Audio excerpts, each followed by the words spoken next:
I gotta go potty.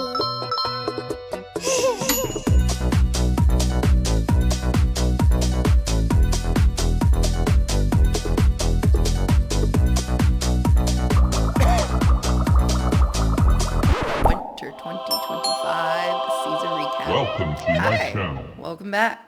Episode, I don't know. I don't think I even do episodes for these. What I do want to say, how's everybody?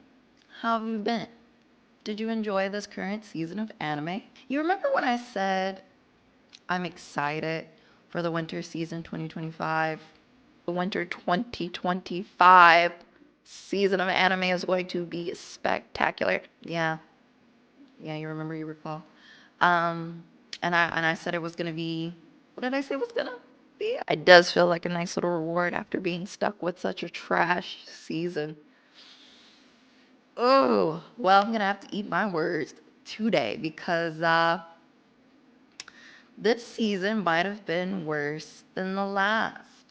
I don't know. Is that an exaggeration? Am I exaggerating? No. No, I'm not. Good morning. How's your afternoon? Hope you're having a good night. This is going to be the winter 2025 season recap. I just want to start it off by saying thank you.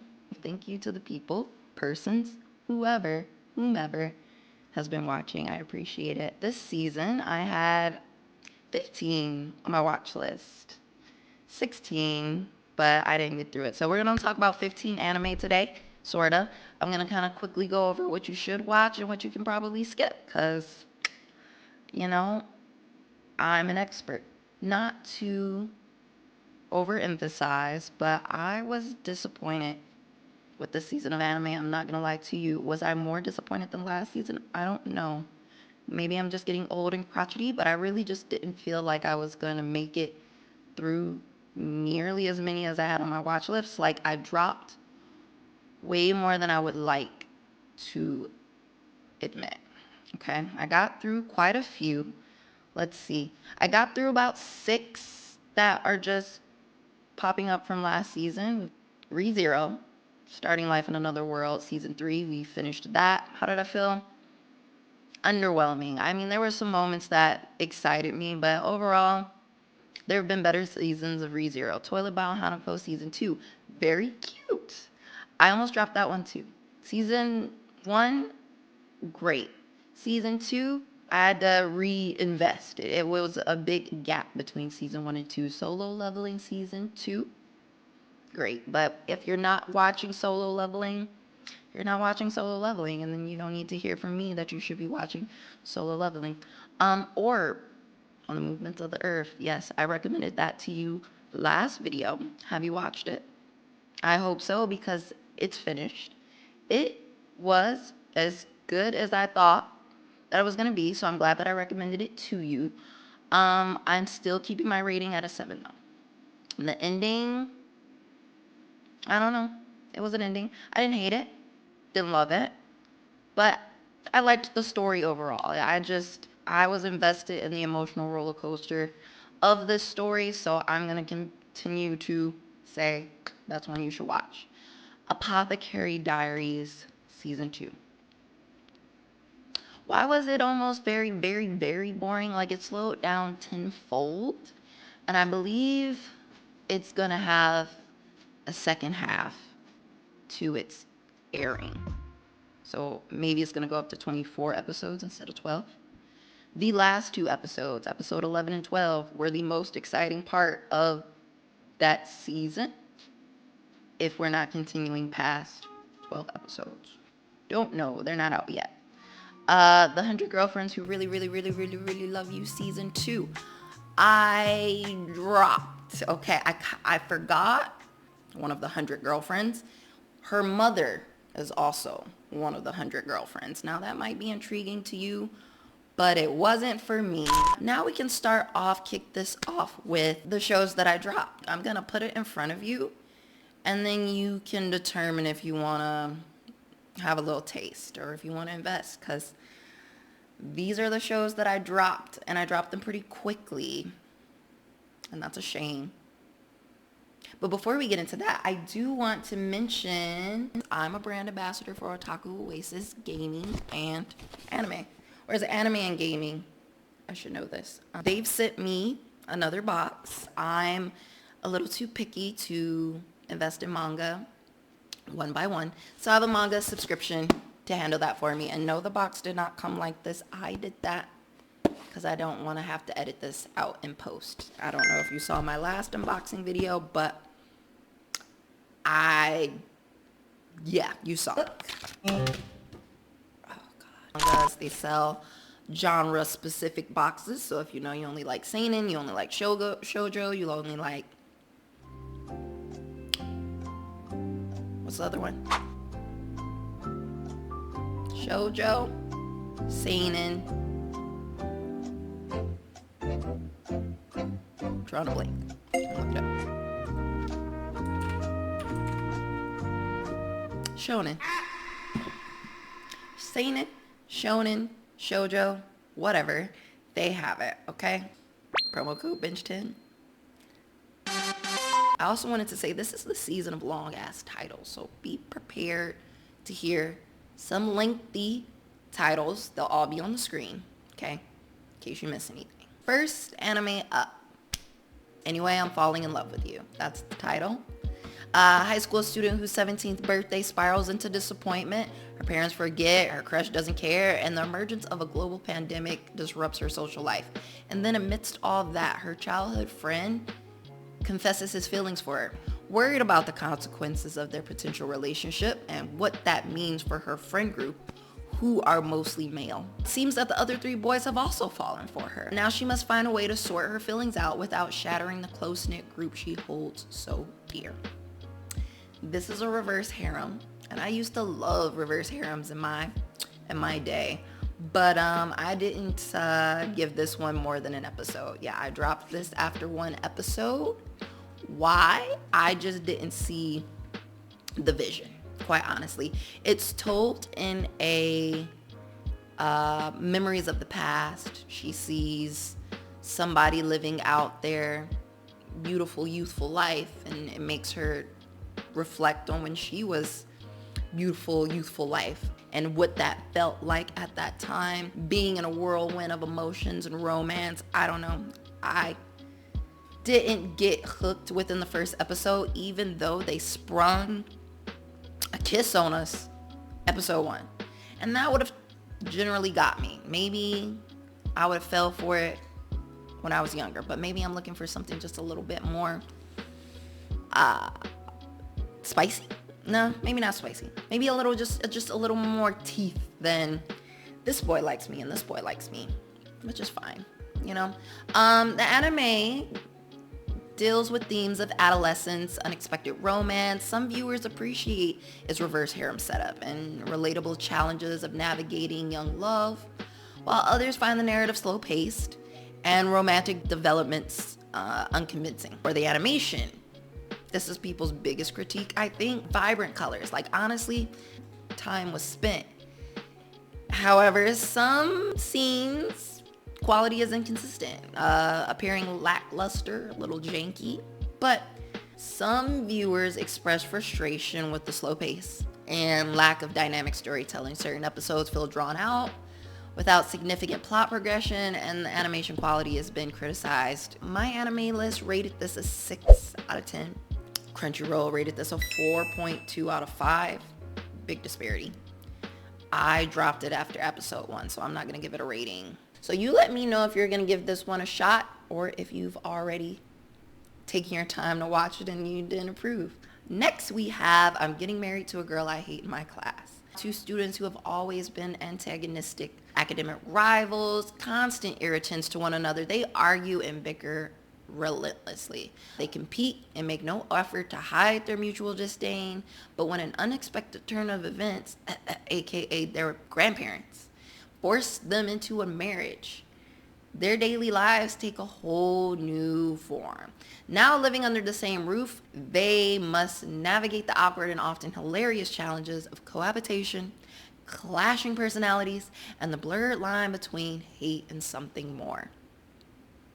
What is that more that they're talking about, you might be wondering?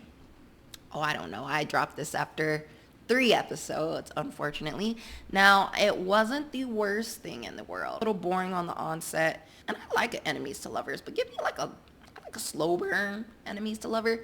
They move in with each other episode 1. So if you like a show that's gonna really give you the juice early, this might be for you. The plot explores themes of forced proximity, personal growth, and thin line between love and hate. The two protagonists, initially at odds, gradually develop an understanding and affection through shared experiences. Some viewers appreciate that unique twist on the arranged marriage trope, while others feel that the premise is contrived, leading to predictable plot developments. And that is my impression as well from 3 episodes. It felt like you were going to be able to predict how things rolled out after episode 1, just because they didn't waste any time to introduce that they are in an arranged marriage. Their motivations for accepting this marriage are both different, but basically deals with their family's expectations of them. Short form, their grandparents used to be like them. They would bicker, they would fight, they were at odds, they were enemies, and all the while they always had feelings for one another, but they discovered that union too late in life. Now that they're together in their old age, they are curious what would have been if they had just put their differences aside early and married or gotten together in their youth. Animation quality, it's noted to be vibrant. I thought that the animation was pretty good. It was very standard. However, some critics point out background art and certain action sequences lack detail. I don't think that this had the highest budget either. Considering what the whole story surrounds, I don't think that the budget needed to be exorbitant. It's got pretty colors. It's appealing enough. Fans of the show liked the dynamic character interactions and witty dialogue, highlighting the evolution between our two protagonists, that it was engaging and heartwarming. People who didn't like the show find frustration with the initial hostility. Like, they really, really drive it home that they're not friends. It's overly exaggerated and detracting from the romantic development. Final thoughts on it: they have snappy dialogue, comedic timing, and an entertaining character dynamic, but it gets kind of stale because that is the dynamic. If you prefer romantic stories with a more organic, slow burn development and a well fleshed out supporting cast, this anime is going to feel a little reliant on its setup and its comedic gimmicks. My anime list rated this a 6.8 out of 10. Crunchyroll gave it a 4.6 out of 5. Also, very divisive like the last one. So I dropped this one after 3 episodes. I'm not going to give it a rating for that reason, but let me know if this show was one of the ones you've watched, or if you've recommended somebody to watch this. Give me your take on it, because 3 episodes was enough for me to understand what it was that they were going to shoot for, and I didn't really care to see the rest. Next, we have Fell in Love with an Okinawan Girl, but I just wish I knew what she was saying. Yeah, there's another long title in there. We've got a high school student who transfers to Okinawa and develops feelings for a local girl. She has a strong Okinawan dialect, and it poses a communication challenge. With the help of another classmate, she translates for her. And the dynamic there begins: is it a love triangle? Is it just a friendship? Our main character ends up having to navigate the complexities of cultural differences and a budding romance in a new environment. I liked the concept of this one. I really did. Visually, very visually appealing. I liked the look of this show a lot.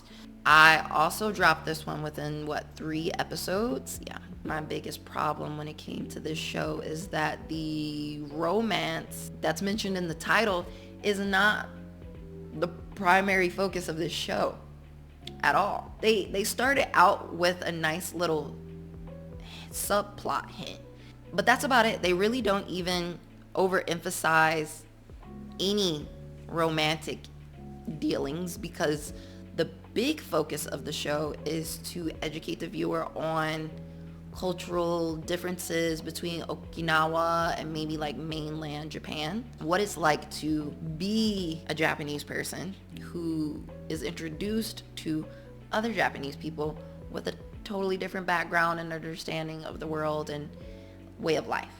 I found that to be interesting, pretty engaging, quite informative. Nothing wrong with that.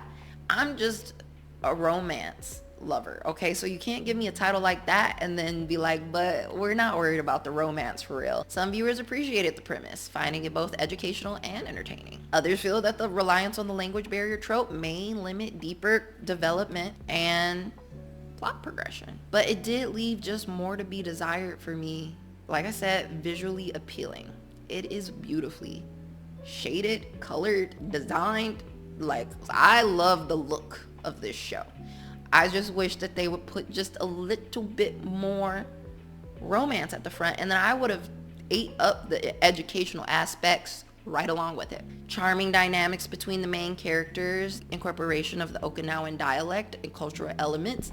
It was seen as refreshing from the typical high school romance narratives. Like, I thought that was cool. People who didn't really enjoy the show, they were frustrated with the repetitive nature. There are also comments of underutilization of supporting characters, so not everyone gets a lot of screen time. It offers a charming exploration of the young love, complicated by linguistics and cultural differences. However, if you prefer stories with a dynamic plot, deeper character exploration, an anime that really doesn't rely too heavily on gimmicks, this one might not be the one for you, because the central gimmick is the language barrier. While initially engaging, may not sustain all viewers to the end.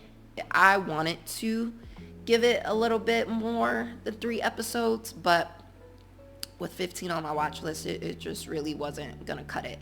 So my anime list gave this one a 7 out of 10. Crunchyroll gave it a 4 out of 5. Not too big of a gap.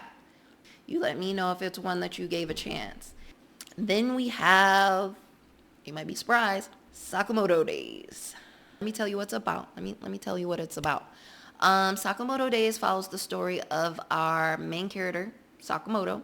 He used to be a legendary hitman, and then he left that violent life behind because he fell in love and he promised his wife he would not be a hitman. Okay, so now he's a family man running a convenience store, and he's gotten old and he's gotten fat, which doesn't seem to hinder his abilities as a hitman because enemies have resurfaced and they're threatening his newfound peace, and has forced him into using less lethal options to get rid of these nuisances. It's high energy, action, slapstick comedy, and it's got heartfelt moments to boot. It's a refreshing take on the action comedy genre, and the manga is highly praised. Okay, sounds wonderful, doesn't it? So what was the problem? The animation for me. If I'm being honest, and I want to be honest, the animation, it took me 2 episodes to see the stiffness really start to creep in onto scenes that weren't the action scenes. Every now and again, the show would take a dip. What else do I want to say about it? Voice acting. Now, I don't mean to disparage anyone. Come for anybody's job. I've not been employed as a voice actor, so my opinion is worthless. However, I did attempt to do this one in dub because it's on Netflix, so I was like, why not? And the animation was taking away too much for me to care to go back and watch it in Japanese, so I dropped it. Some viewers felt that the humor can be hit or miss, which that's what you get with slapstick. Not everybody likes that style of comedy. Positive reviews of the show. The fight choreography is inventive and fun. It was creative because he couldn't kill these people. He just had to injure them or incapacitate them. The supporting cast. People liked the eccentric, quirky other assassins in the story. They said it adds to the entertainment, keeping each episode lively and unpredictable. For people who like the action-packed, character-driven comedies like Spy Family and One Punch Man. It relies heavily on the same comedic setups. Might make it less appealing for those who are seeking a more serious or more tightly plotted story. So this show, one of the major highlights of the season for a lot of people. It was one that I was excited for as well, but it fell flat for me. So I'm curious what you thought of it. My anime list gave it a 7.6. This was an anime on Netflix, so it doesn't have a Crunchyroll rating. I dropped this after 2 episodes, but I want to know if I should go back and finish it, give it another shot. In your opinion, did I cut it off too early? Should I stuck it out? Let me know. This one got high praise from a lot of different groups, but I really feel like a lot of that praise was just reliant on people being fans of the manga or fans of the manga. I don't know. Next, I may be a guild receptionist, but I'll solo any boss to clock out on time. This one follows our main character who becomes a guild receptionist because she wants to have a cushy life. She wants to go to work, make her money, go home. Her expectations are shattered when she finds out that being a guild receptionist comes with overtime and paperwork. So in order to alleviate her workload, she prays to the gods. She's then given a blessing. This is a supreme power she's been given. And she uses this power to go to the dungeons and clear the bosses herself. And then keeps this all a secret from her coworkers, the guild, other adventurers. And now she's got a nice little lore running around about her that she's not even willing to entertain. I don't know why she would need to work a 9 to 5 with overtime, expected overtime, and only use this hidden ability to get out of overtime. Like, it would have just made her whole life easier, but that's just my perception. Initially intriguing on first explanation, also boring and predictable at the end of the day, and that really was the turnoff. I think I dropped this one after 3 episodes as well, 3 or 4. Themes of this anime, it blends workplace comedy with fantasy action. Her dual life as a receptionist and secret dungeon conqueror provides both humor and excitement. However, some viewers feel that plot can be repetitive, and it was. Her dungeon slaying becoming a predictable solution to her work woes. The animation. Distinctive, Cloverworks did it. I had no qualms with the animation, but the animation did not carry for boring story. Positive feedback on the show. For people who liked this show, they said they liked the lighthearted approach to the fantasy genre, and they found it relatable and entertaining, which I could see it being relatable. I too have had moments of wishing for divine intervention for my work-life balance. So the comedic elements intertwined with the action kept the narrative engaging. Negative feedback. Some audiences expressed that the episodic nature of her dungeon exploits leads to a lack of overarching plot development, because that's pretty much the gist of the show. The humor is well received. I didn't find it to be that humorous, but you know, I see that they were trying to be funny. Like, I'm no hater. I can tell you're trying to tell a joke, but a lot of people feel like it overshadows potential character growth and deeper storytelling. All in all, this show offers a refreshing blend of office humor, fantasy adventure, appealing to viewers who enjoy lighthearted narratives with a strong female lead. The unique premise and engaging animation makes it a noteworthy addition to the genre. However, if you prefer deep, continuous story arcs and extensive character development, this anime might not be it. It's lacking in complexity. My anime list gave this one a 6.7. Crunchyroll gave it a 4.5. So those are not similar at all, but I dropped this one after 3 episodes, so I'm not going to give it a rating. I didn't watch enough to really rate it. Madaka Kuroiwa is impervious to my charms. The acknowledged beauty of the high school, who thrives on admiration. She's beautiful on the outside, and everybody knows it, and everyone has praised her for it. Till one day, she meets a transfer student with a stoic demeanor who remains unaffected by her beauty. He does not care. He does not even give her a smile, let alone praise. She's determined that she needs to win this man's approval. Thus ensues her pursuit of getting a reaction out of him. In order to get a reaction out of him, she engages in a series of comedic and strategic attempts to capture his attention, if you know what I'm getting at, leading to unexpected personal growth and insight into genuine connection. So this plot delves into themes of self-discovery, superficiality of appearances, and highlighting the role reversal, where the female protagonist actively pursues the main character people feel as though that narrative becomes repetitive, especially with her continuous attempts at seduction, overshadowing a deeper character development, which I found to be humorous on the one hand and then kind of eye-rolly on the other hand.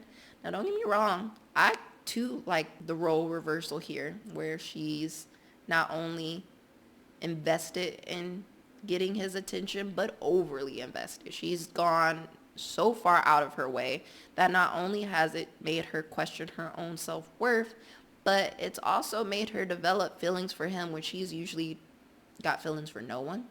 So it helps enlighten her to a new reality, and that I do like. What I didn't like so much was the heavy-handedness of it, because I get that it's supposed to be fan service, and it's the whole plot of the show. She uses her feminine wiles to like try and get a reaction out of this boy who's got religious reservations that keeps him from engaging. And she has no clue. And that is what brings about the misunderstanding in his expression and reaction to her flirting with him. I'll say flirting with him because some of these things aren't flirting. They're just sexual harassment. What left me feeling bored, disappointed, uninterested in resuming is how we're going to take that story and progress it, or just expand her personality or character to be more than I'm the prettiest person in the room, I'm the prettiest person to ever exist. I would have liked to see that growth in our character, and maybe we get there. I'm not sure. Fans of the show like the show for its lighthearted humor and the refreshing dynamic of our main characters. Our male main character, his reason for resisting her advances, provided intrigue, and it was a nice subplot to keep viewers engaged. I just didn't know if they were gonna keep it at that level, and now I'm really just watching fan service after fan service after fan service. Negative feedback. Her relentless pursuit of our main character became predictable. Certain comedic elements, particularly those involving exaggerated fan service as an attempt to pass that off as comedy, that probably would have been my biggest critique after a while, as I'd started to feel that way. My anime list rated this one a 6.5. Not surprising. But Crunchyroll rated this one a 4 out of 5, which is surprising. If you prefer stories with rapid plot progression or less emphasis on fan service, you might not find that here. As far as the shows that I do recommend this season, I got 3. First one up, from Bureaucrat to Villainess, Dad's been reincarnated. The premise here is that we have an older otaku bureaucratic man. He understands the workforce, the expectations of the workforce. After an untimely accident, he finds himself reincarnated in the body of the Villainess of an ultimate game, where there are multiple love paths that you can take. Now he's forced to navigate noble society in an unfamiliar body and adapt to his new life, while attempting to avoid the villainous fate that awaits him. A comedic, self-aware take on the villainous trope. I don't have too many under my belt to compare, but I've not seen one where an older male protagonist becomes the female villainess, so I really liked that switch up. It explores identity crisis, gender dynamics, and the struggle to adapt to unfamiliar roles, while embracing a lighthearted and satirical tone. But some feel the humor overshadows the deeper storytelling. Animation quality, beautiful. Beautiful. I don't know why it was so high for the intro, but the animation they didn't sleep on, so that made it easy to invest early on. Positive feedback on the show. Fans appreciate the refreshing premise, humor, and charismatic lead.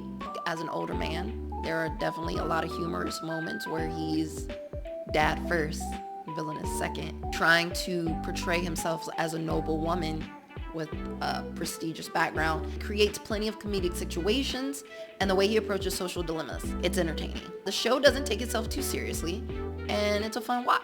Those looking for something lighthearted and different from standard villainous isekai, this might be it for you.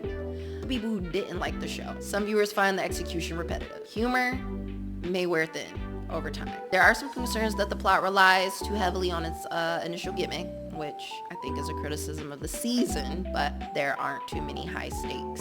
Some critics feel that the story would benefit from a tighter pacing and a more engaging story rather than an episodic comedic moments, which I would have loved personally. I was curious how they would wrap up this story. I didn't like everything about it. It did feel like it kind of dragged in the middle, so that was a bit of a disappointment, but I did finish it. I would recommend it, especially because it was my first Villainess anime that I finished, so I'm not gonna critique it too bad here. This is a really good show for someone who's just looking for general laughs. It's lighthearted, it's easygoing. If you're looking for a more serious, narratively rich villainous isekai, then this might not be a good fit. So my anime list gave this a 7.5 out of 10, which I felt like is pretty fair. This wasn't on Netflix or Crunchyroll. This is a high dive anime, so I don't have the rating, but I would rate it a 7 out of 10. Second on my recommendation list for this season, Honey Lemon Soda. This is a romance anime that focuses on self-discovery and young love. This story follows our main character, who's a 15-year-old girl who's been bullied when she was in middle school. The bullying was so detrimental to her self-development that she was socially isolated and earned the nickname Stony for her tendency to freeze up in social situations. Then she enrolls in a high school where, by chance, she runs into a cool, laid-back guy with blonde hair, and he becomes her ultimate caretaker in this story, helping her rise in confidence, engage with her classmates, discover fun and camaraderie.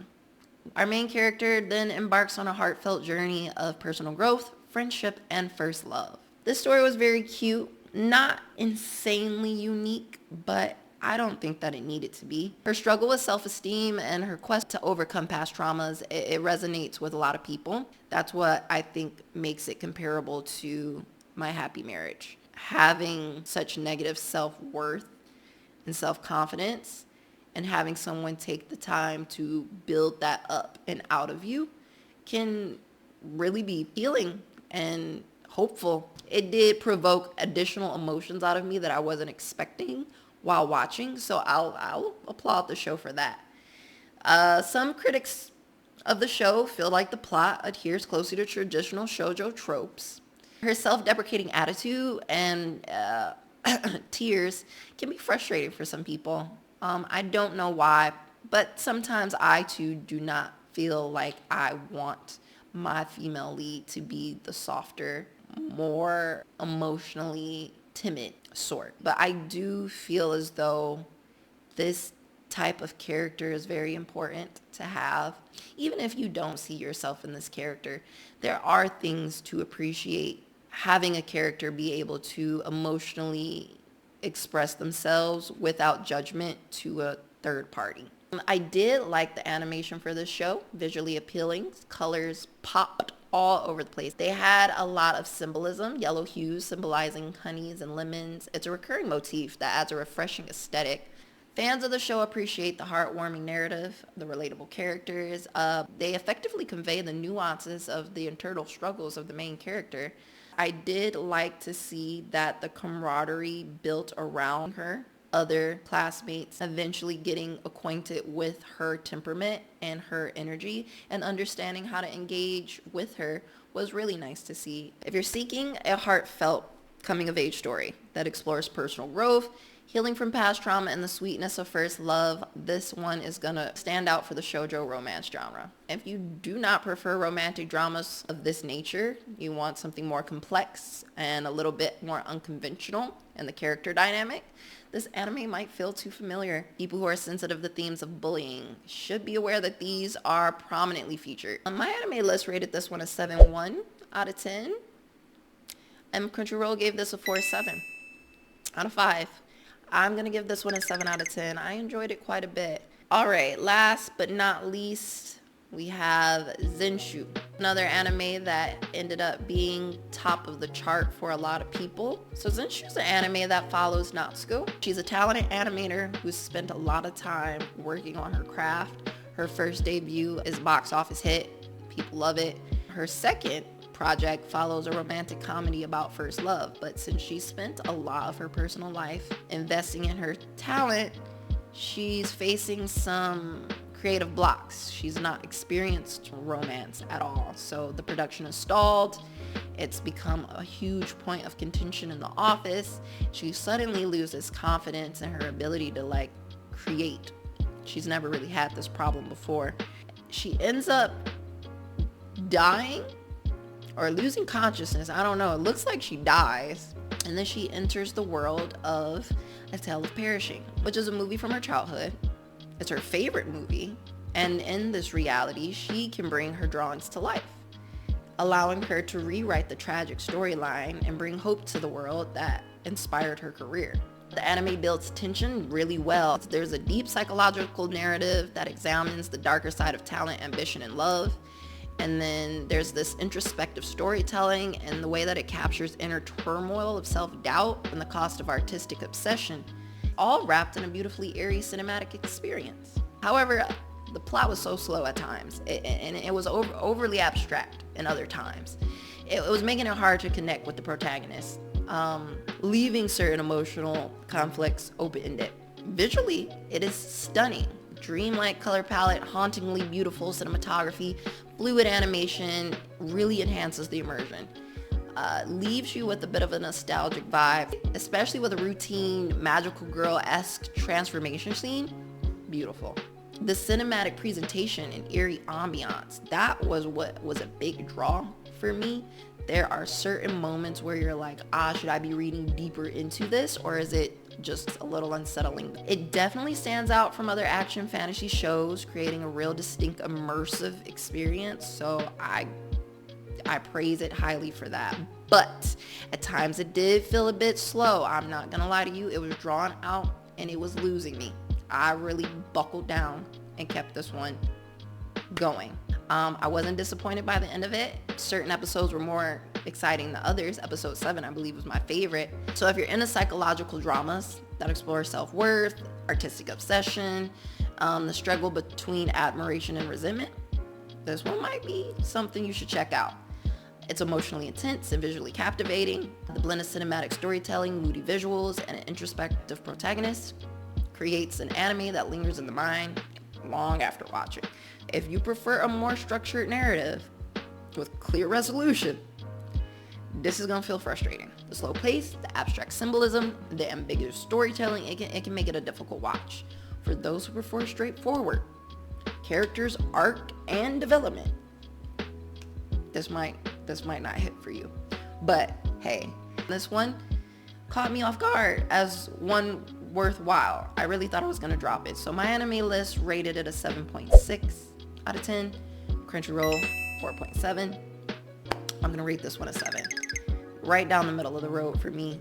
Not the worst, not the best, but it's got something worth checking out for sure. That's my 2025 winter season recap. If you enjoyed it, please let me know. Leave a like, leave a comment. Tell me if any of these were on your watch list and if you dropped as many as me. I hate to see it like that, but I can only tell you the truth. And that's my truth.